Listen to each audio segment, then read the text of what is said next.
थी। महात्मा गांधी की सबसे बड़ी समस्या में से एक अम्बेडकर भी थे। अंग्रेज तो थे ही थे, उनसे बड़ी समस्या ये है कि यार अंग्रेजों को भेजो ना, समाज क्यों बदल रहे हो।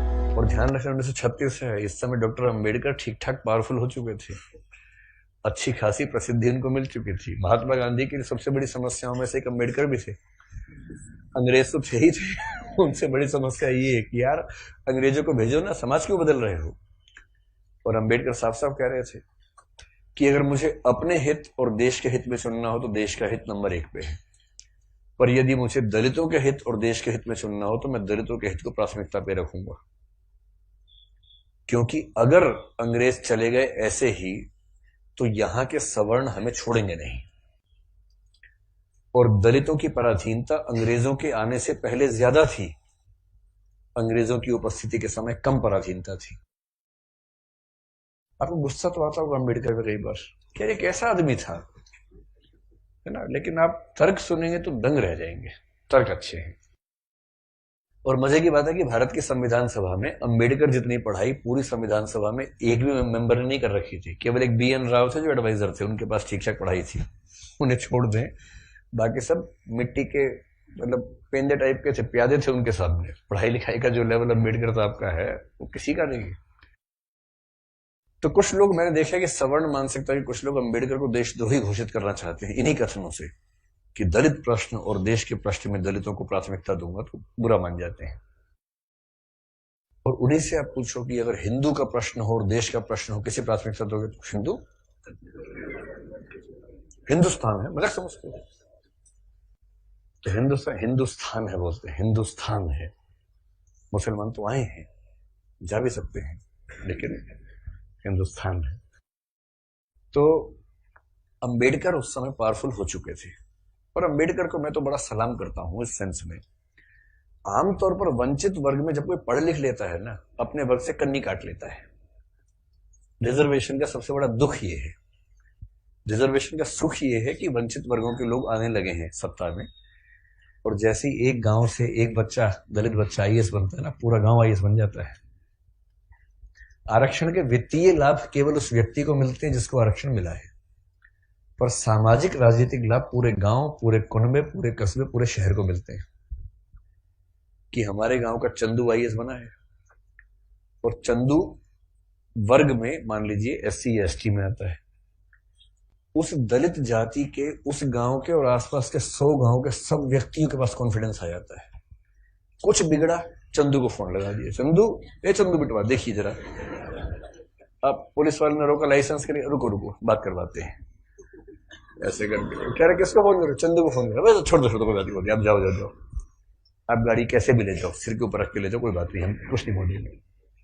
कॉन्फिडेंस लेवल बढ़ जाता है। एक रिजर्वेशन का फायदा ये होता है, आर्थिक फायदा नहीं होता, रिजर्वेशन आर्थिक मामला नहीं है, तो सामाजिक राजनीतिक समतलीकरण का मामला है, उसमें उसको देखना है। और अम्बेडकर ने, आजकल क्या होता है कि जो बच्चा IAS बनता है सबसे पहले कोशिश करता है कि उसकी जाति किसी को पता ना लगे कि वो रिजर्वेशन में है।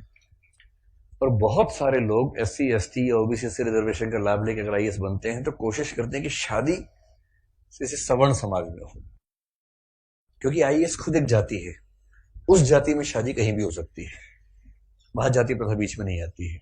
ऐसी IPS भी एक जाति है जो IAS से नीचे की जाती है लेकिन ठीक ठाक जाती है, वो भी अपने आप में ठीक ठाक जाती है। जैसे IAS पति IPS पत्नी, लोग कहेंगे हाँ ठीक है, IPS पति IAS पत्नी, तो लोग कहते हैं अच्छा चलो कोई बात नहीं ठीक है इस तरह से मैनेज करते हैं, क्योंकि IPS नीची जाती है, IAS थोड़ी ऊंची जाती है, और IRS और बाकी सब तो बहुत ही नीची जाती हैं, और उसमें जो ग्रुप भी हैं वो तो शूद्र टाइप के माने जाएंगे कि ये तो बहुत ही नीचे के लोग हैं।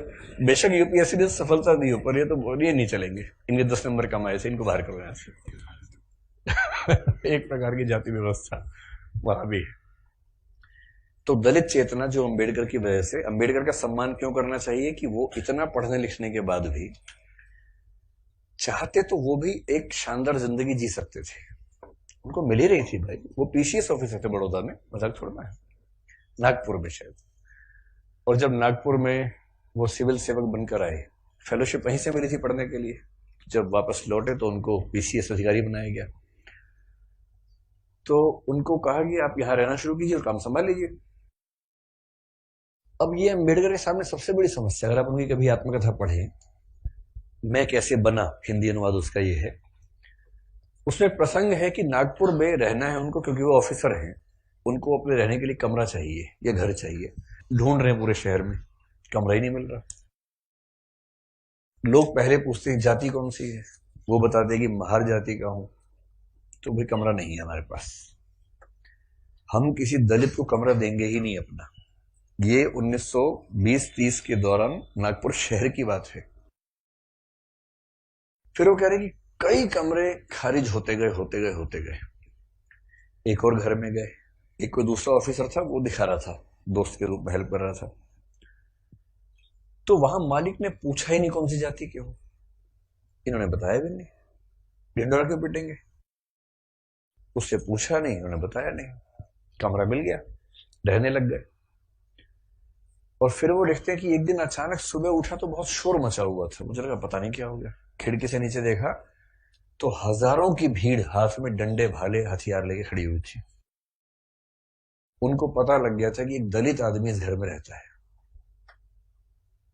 और वो भीड़ मेरा कत्ल करने के लिए आई थी। और उसके बाद कुछ दोस्तों की मदद से पता नहीं पीछे के दरवाजे से कहां से किसी तरह से उनकी जान बचा के भगाया गया उनको। इस दौर से वो गुजरे थे।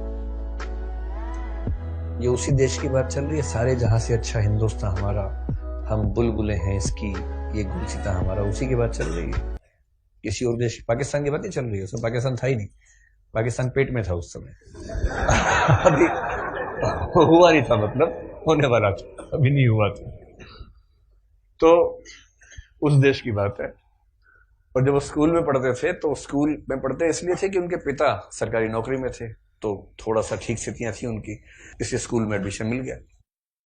पूरे स्कूल में एक दलित बच्चा था बस, BR अम्बेडकर, बस। बाकी सब सवर्ण बच्चे थे। अब दलित बच्चा कैसे हैंडल करे? वो पानी पीने जाएगा, पानी को छू देगा, पानी पवित्र हो जाता है, उसमें हीलियम आ जाता है हाइड्रोजन की जगह। उसके बाद जैसे दलित बच्चा छुएगा, हाइड्रोजन के गुण बदल जाएंगे उसमें। तो एक व्यवस्था थी कि भाई पानी पीने की एक जगह थी सबके लिए, एक अलग से मटका था अम्बेडकर के लिए, अलग से रखते थे दूर, उनको वहीं पीना है और मटके को हाथ नहीं लगाना है। अब कभी कभी क्या हुआ, कई बार ऐसा हुआ कि जो आदमी पानी की व्यवस्था करने के लिए तैनात था वो छुट्टी पे चला गया, एक दिन 2 दिन आया नहीं। अब इसको प्यास लग रही है, बाकी बच्चों के पास पानी पीने को, इसको पानी पीने को नहीं है। कई ऐसे दिन गुजारे स्कूल में जब उनको पीने को पानी मिलता ही नहीं था। चेतना ऐसे बनती है, ये सब झेलने के बाद बनती है।